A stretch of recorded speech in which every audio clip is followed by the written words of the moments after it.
Are you You kidding see me? this You filth? call this This clean? is The voice unacceptable in a cut through the place like bustling this. noise of the Clean it Boston up Central now. terminal I like a smile. blade. Thousands Take of this time footsteps because you're echoed inside. across the polished Take your floor, medicine and I can look luggage after you wheels inside. rattling, departure announcements spilling from the PA system. Yet, for a moment, all of that dimmed under the harsh tone of a man in a navy suit. A crowd of commuters paused mid-stride, eyes flicking toward the commotion near Gate 14. The man in the suit stood tall, broad-chested, his leather shoes gleaming as though freshly spit-shined. He jabbed his finger toward the floor where a small streak of dirt stained the otherwise spotless marble, and standing in front of him, holding a mop, was Eli Turner. Eli looked every bit the part of a man people rarely noticed. Faded gray uniform with the patch maintenance, city transit, black work boots that had seen too many winters, and the tired eyes of someone who worked nights and slept little.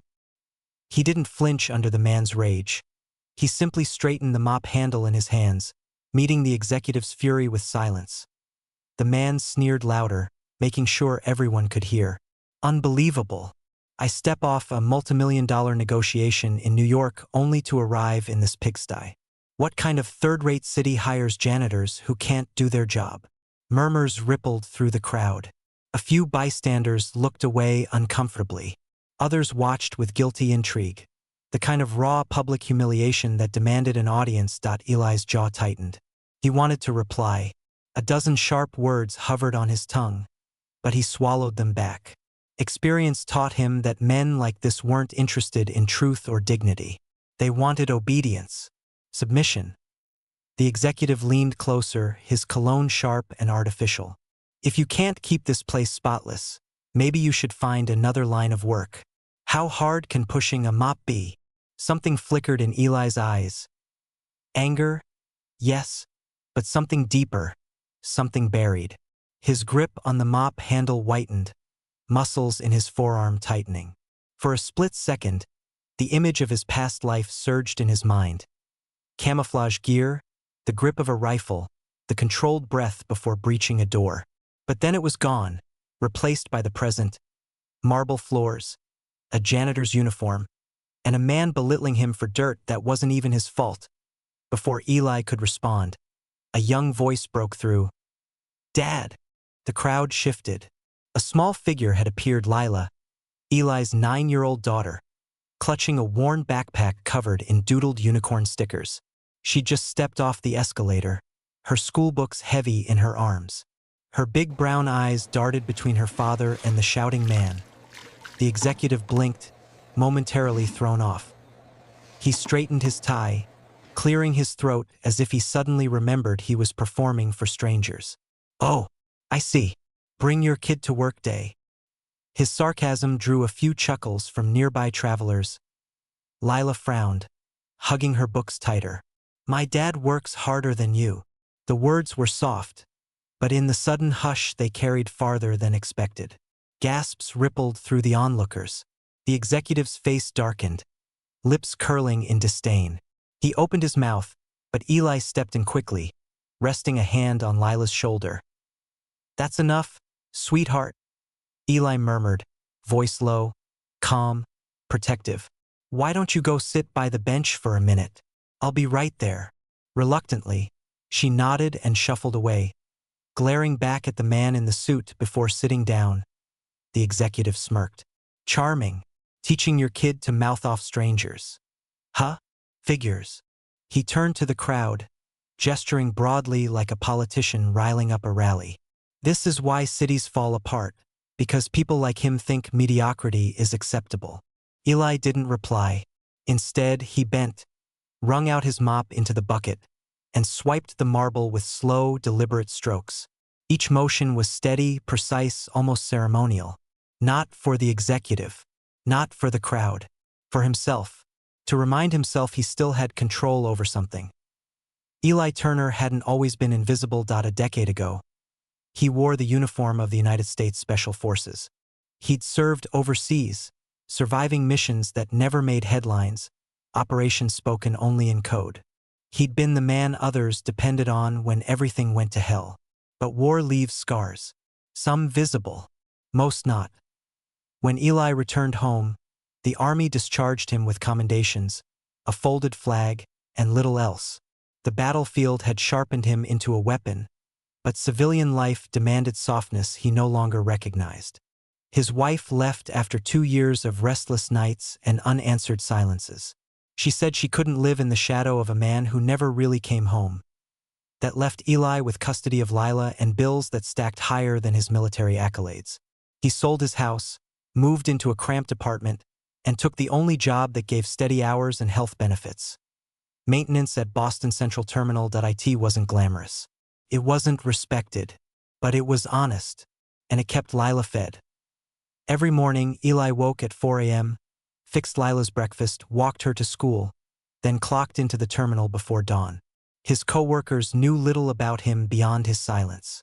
He worked fast, methodical, never complained. Some assumed he was just another blue-collar man beaten down by life. But beneath the uniform, Eli's body still remembered. The reflexes, the discipline, the quiet strength, they never truly left. He just never had reason to use them anymore. Until now. The executive's voice rose again, cutting through Eli's reflection. Pathetic. My shoes cost more than your monthly paycheck, and yet I have to walk through filth because of you. You should be ashamed. Eli exhaled slowly through his nose. He wanted to tell this man that the stain wasn't even dirt. He'd seen a child spill apple juice seconds before. He wanted to say he'd been about to clean it when the executive barged in, demanding attention. But he stayed silent, because silence was safer. Still, the crowd stirred. Some commuters frowned at the executive, whispering under their breath. A mother pulled her son closer, muttering, "Poor guy."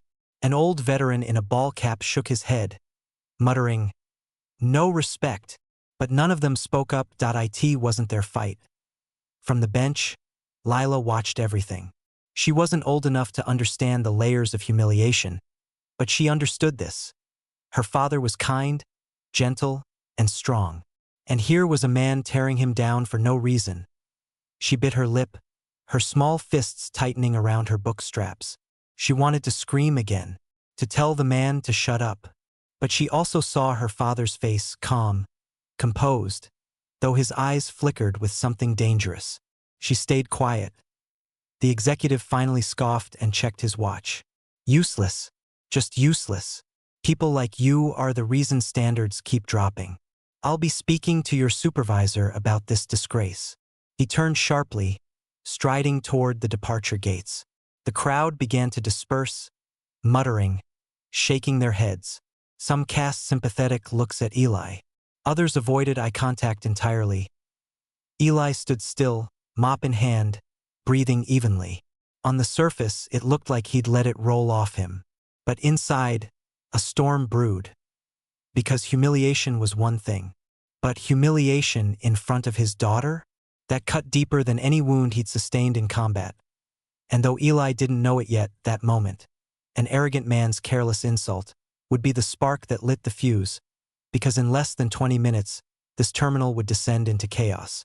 And the same crowd that ignored him, the same man who scorned him, would soon look to Eli, the janitor, for salvation. As Lila tugged at his sleeve, asking softly if he was okay, Eli forced a smile. "I'm fine, kiddo.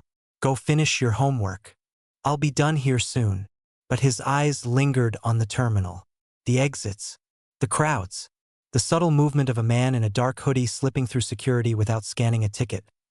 Old instincts stirred. The janitor in him dipped the mop again. The soldier in him had already counted 3 men moving against the flow of traffic, scanning not for trains but for targets. The day wasn't over. It was only just beginning. The Boston Central Terminal was a machine made of bodies and sound. Every second, new arrivals spilled from trains, families reunited in laughter, and tired commuters trudged through its cavernous halls. Eli had walked these floors long enough to notice when something didn't fit. And right now, something was very wrong. From the corner of his eye, Eli spotted the man in the dark hoodie again. He wasn't carrying luggage. He wasn't rushing for a gate. He was scanning, measuring. His eyes darted toward the security desk, then flicked to the overhead cameras. 2 others emerged near the food court, one with a duffel bag slung low against his thigh. Their pace was slow, deliberate, moving not with the crowd but against it. Like predators stalking prey. Eli's mop clattered softly into the bucket as his instincts sharpened. His pulse steadied instead of racing, just like it used to when the briefing ended and the mission began. He glanced at Lila, still seated on the bench, swinging her legs nervously. She noticed his stare and tilted her head. "Dad." He forced a smile, kneeling beside her. "Listen to me, sweetheart. No matter what happens, I want you to stay right here until I come back. Okay. Don't move." Her brow furrowed. "What's going on?" "Homework," he said gently, brushing her cheek with his calloused hand. "Pretend you're invisible. Can you do that for me?" She hesitated, then nodded. "Invisible. Good girl." A sudden pop echoed through the terminal. At first, people thought it was a balloon from a child's birthday group by the escalator. But then came a second pop. Sharper, louder. Gunshots. Screams tore through the air. Travelers scattered in panic, luggage abandoned, coffee cups spilling across marble floors. The three men drew weapons, black rifles glinting under fluorescent lights. The man in the hoodie fired into the ceiling, shards of plaster raining down. Everyone down. On the floor now. Chaos exploded. Mothers shielded children. Businessmen dove behind ticket counters. Security officers reached for radios, but one was gunned down before he could lift it to his lips. Eli's muscles coiled. Ready. His eyes scanned exits, cover, enemy positions. Three men armed with rifles, possibly more outside. This wasn't random. This was coordinated. The man with the duffel bag unzipped it, pulling out blocks of C4 wired together with crude but lethal efficiency. He slammed it onto the information desk. "Nobody moves unless we say so." Gasps rippled. Terror froze the crowd. And then, of course, him. The same executive who had humiliated Eli minutes earlier. He stood among the crowd, face pale, sweat beading on his temples. His expensive watch glinted as he raised trembling hands. Gone was the arrogance, replaced by raw fear. He locked eyes with Eli for a split second, recognition dawning. The janitor, the man he'd mocked. But Eli wasn't looking at him. Eli's gaze tracked the gunman, his mind running calculations. Distance to cover, number of civilians in crossfire, blast radius if the C4 detonated. The tallest gunman barked orders. Phones on the ground. Bags open. Anyone tries to play hero, they die. Eli moved subtly, sliding closer to a column near the bench where Lila sat hidden behind her school bag. He crouched as if adjusting his mop bucket, whispering, "Stay small. Don't breathe loud." Lila's eyes were wide with terror, but she nodded again. Invisible. Eli gripped the mop handle, fingers flexing. Most saw only a stick of wood. To Eli, it was a staff, a lever, a weapon he'd broken bones with before. His brain split into layers, the soldier calculating, the father protecting, the janitor hiding. He had seconds before someone noticed him. The gunman corralled hostages toward the center of the terminal. Dozens of people huddled, trembling. The executive stumbled forward, trying to speak. Look, I can pay you. Whatever you want." Crack. The butt of a rifle slammed into his ribs, sending him sprawling. A collective gasp swept the crowd. The gunman snarled, "Shut up." Eli's teeth clenched. He could almost hear the voice of his old team sergeant. "Take the distraction."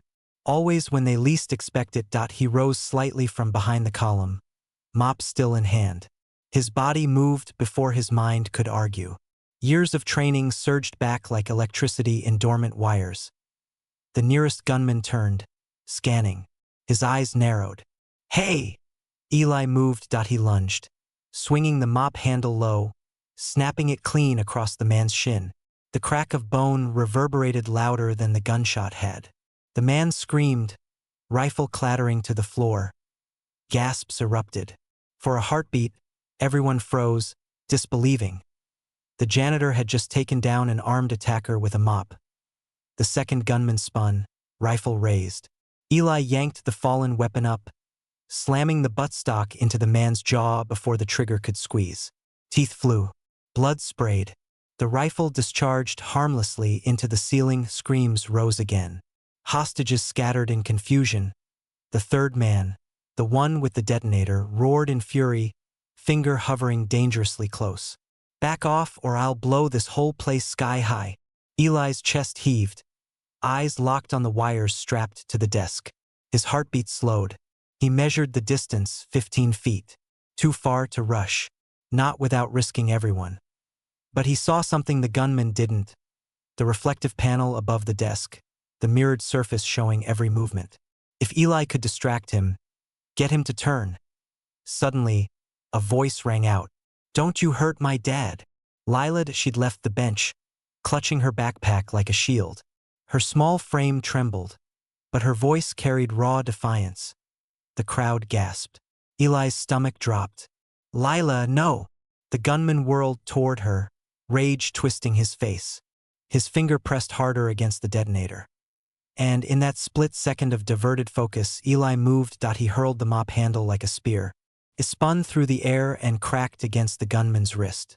The detonator flew free, skittering across marble. Eli dove, sliding chest first across the floor, snatching it before the man could recover. Gunfire erupted, wild, panicked. Eli rolled behind a luggage cart, shielding Lila beneath him as bullets tore through metal. Sparks showered. The hostages screamed. Security officers scrambled. Eli's eyes locked on the fallen rifle nearby. He grabbed it, chambered around with practiced ease, and peeked around cover. The gunman was reloading, fumbling. Eli squeezed the trigger. The shot rang out, echoing across the terminal. The gunman spun, weapon clattering from his grip as he collapsed. Silence followed. A heavy, stunned silence. For a long moment, no one moved. Dozens of terrified travelers stared at the man in the gray uniform, kneeling with a rifle in one hand and his daughter in the other. Eli rose slowly, setting the gun aside, hands open as if to say, "I'm not here to scare you." The executive, clutching his bruised ribs, gawked. His lips trembled, but no words came. The same janitor he had humiliated had just saved his life. All eyes were on Eli now, and though he wanted nothing more than to disappear back into the crowd, he knew this wasn't over. Not yet, because if 3 men had entered, there could be more. The storm had only begun. The silence after the gunshot was unnatural. It clung to the marble halls like smoke after a fire. Eli kept his rifle low, scanning, ears tuned beyond the frantic breaths and muffled sobs of the crowd. His instincts screamed, "This isn't finished." He set the weapon gently on the ground and raised both hands. "Everyone stay calm. Stay low. Don't move until security clears you." His voice carried the firm authority of command, a tone that surprised even him after years of silence. For a brief heartbeat, the crowd seemed to believe him. Dozens of frightened faces looked to the janitor, the invisible man who had suddenly become their anchor in the storm. Then came the sound that shattered the calm: click, clack. The unmistakable snap of a magazine locking into place. From the mezzanine level above, shadows shifted. 3 more men stepped into view, rifles raised, eyes burning beneath ski masks. Gasps tore from the hostages. The executive whimpered, stumbling backward on shaky legs. Eli's jaw tightened. 6 total, he realized. 3 down, 3 more waiting. This wasn't a random act. This was planned, timed. And from the way the new arrivals scanned the hall, they weren't amateurs. "Drop the gun!" One of them roared, though Eli wasn't even holding one anymore. His voice thundered from above, amplified by the vaulted ceilings. "Hands where we can see them, old man." Eli raised his hands higher, stepping slightly in front of Lila. His eyes flicked toward the detonator in his pocket. He had it. That meant their leverage was weaker. But they didn't know that yet. "Please," a woman in the crowd sobbed. "We just want to go home." "Shut up," another gunman snapped, firing a warning shot into the floor. The marble chipped, sparks flying. The crowd screamed, ducking lower. Eli kept his breathing steady. He'd been here before, just with sand instead of marble, insurgents instead of masked men. The rules didn't change. Panic was the enemy. Information was survival. He counted exits again. Two main doors already locked down. Emergency exits likely guarded. Police response time in Boston? 5, maybe 7 minutes for a call like this. Too long. The leader barked down. Nobody moves. Nobody speaks unless spoken to. We've got demands, and until they're met, you're all staying put. Of course, the executive couldn't stay quiet. This is outrageous, he sputtered, his voice shrill with fear.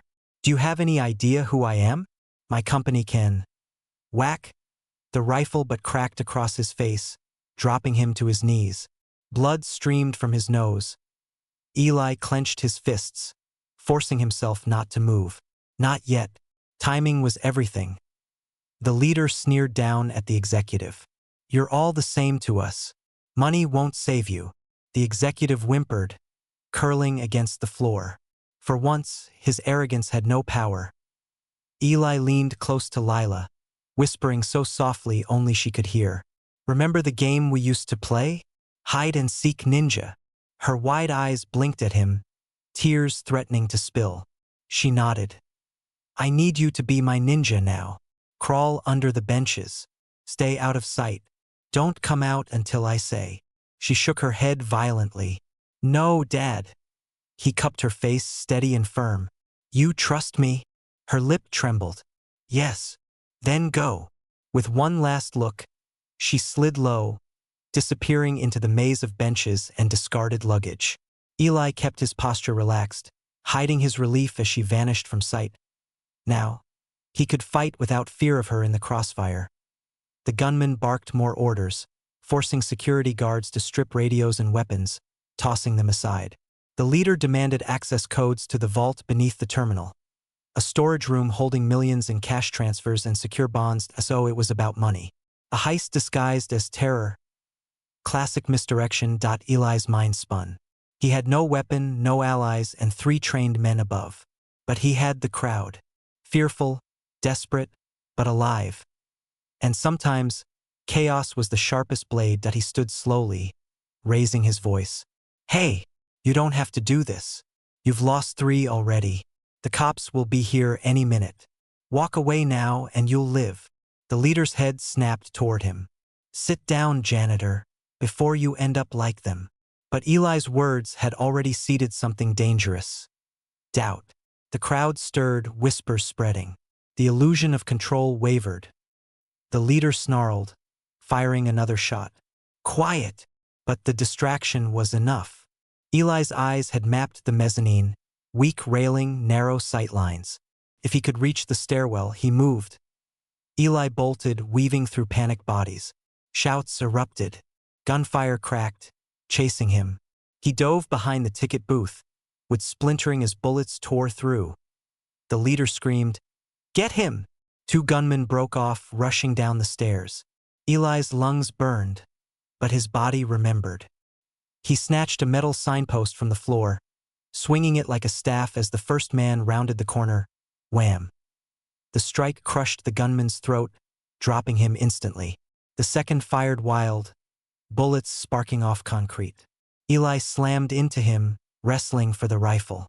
Their struggle echoed through the hall, grunts, metal clashing, boots scraping marble. Finally, Eli wrenched the weapon free, driving an elbow into the man's temple. He collapsed, unconscious. Rifle in hand, Eli crouched, scanning. 1 left above, 1 leader below, and dozens of civilians still trapped in the crossfire. The leader spotted him, fury twisting his face. He grabbed the nearest hostage, the executive, dragging him upright with a rifle pressed to his temple. Drop it, the leader roared, or he dies. Eli froze, finger resting on the trigger. The crowd gasped.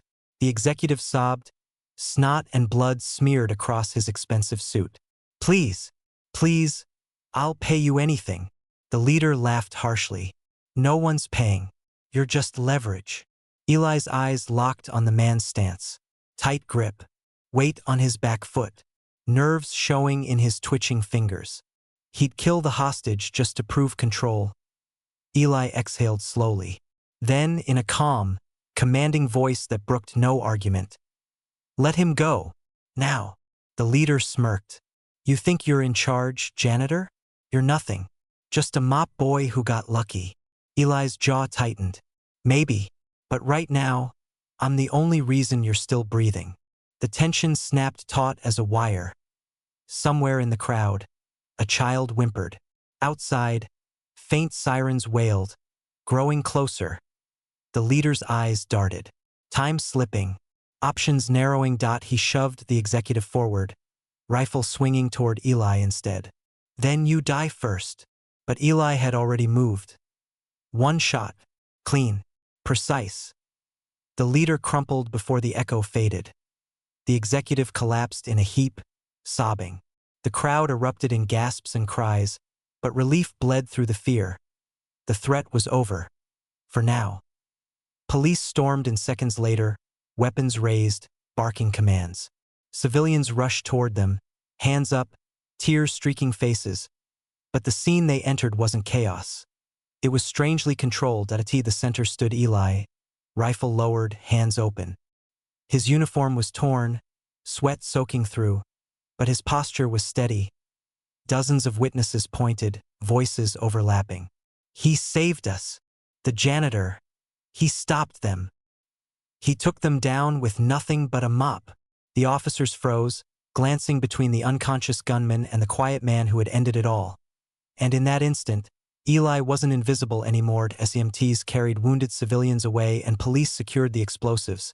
One officer approached Eli. You said 3 men. We found 5. Eli nodded grimly. There were 6. The officer frowned. 6. Eli's eyes scanned the dispersing crowd, his gut churning. He hadn't seen the 6th since the chaos began. And deep down, he knew. The missing man wasn't gone.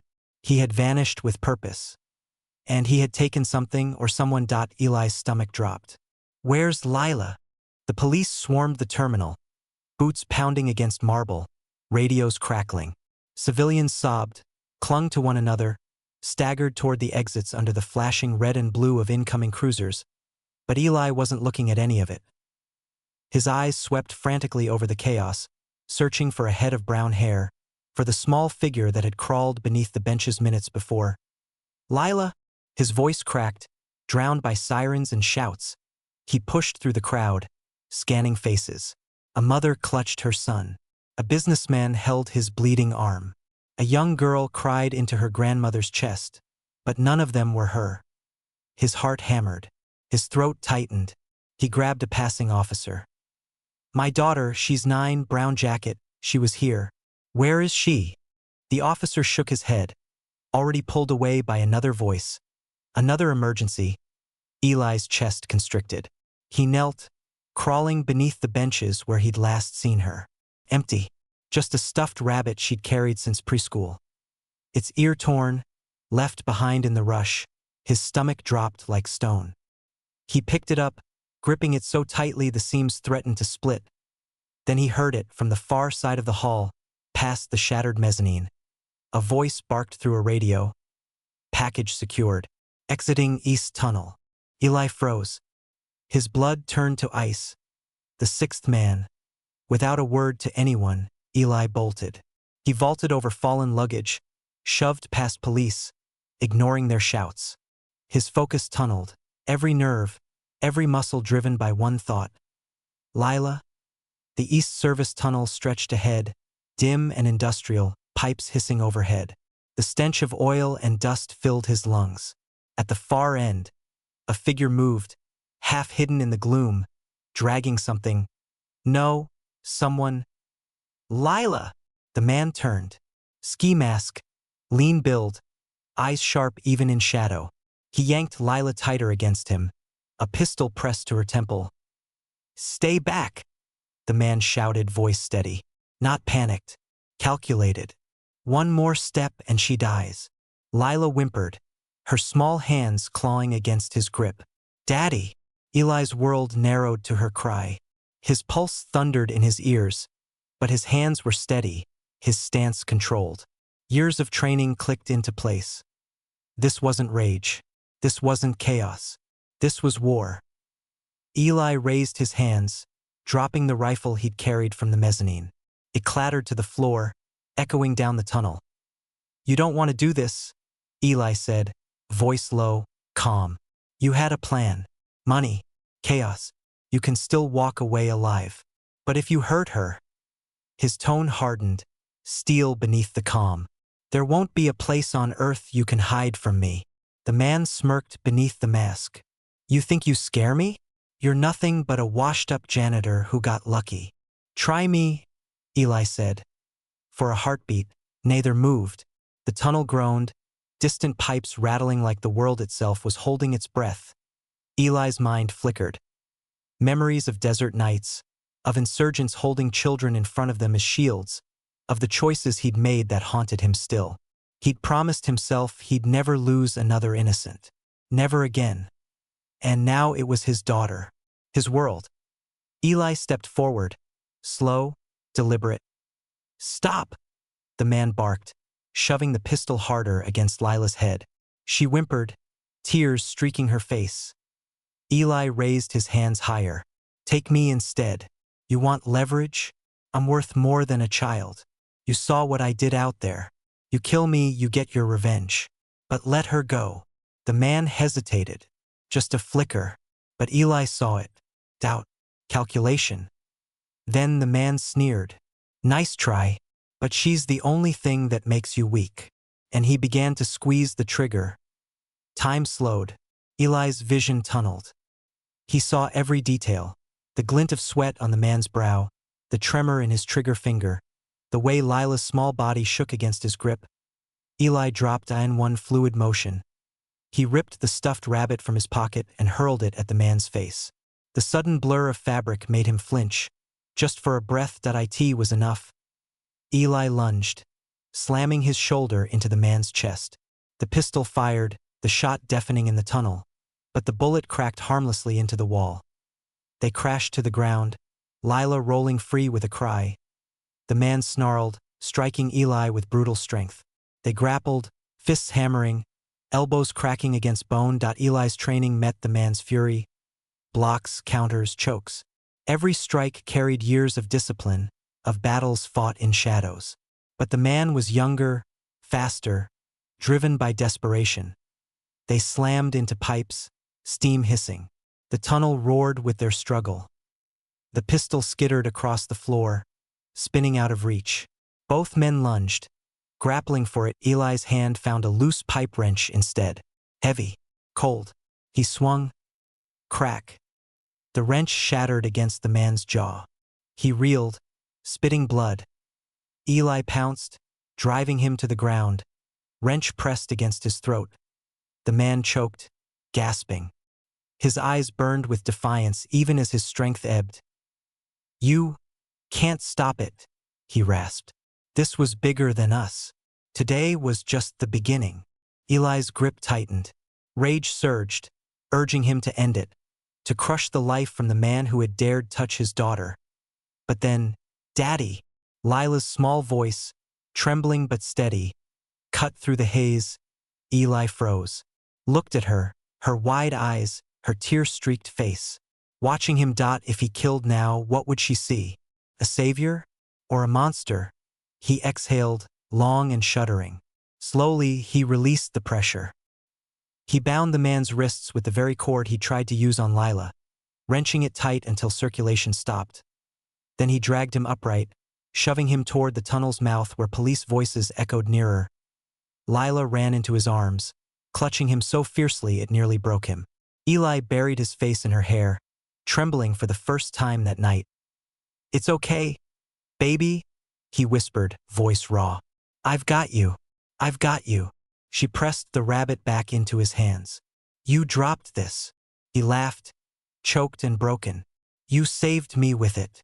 When police finally stormed the tunnel, weapons raised, they found the last gunman bound, beaten, and unconscious at Eli's feet. Reporters would later call it miraculous. Survivors would swear by the courage of a janitor who became a soldier again. But for Eli, none of that mattered. All that mattered was the weight of his daughter in his arms. Alive as dawn broke over Boston, Eli stood outside the terminal, watching the first light wash over shattered glass and scarred marble. Lila slept against his chest, Exhausted, he knew the world would never see him the same again. No longer invisible. No longer just a man with a mop.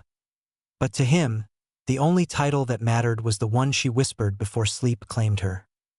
Daddy, thank you so much for watching this story all the way to the end. If Eli's journey moved you, the single dad who went from being overlooked to becoming a true hero, then please take a moment to support this channel.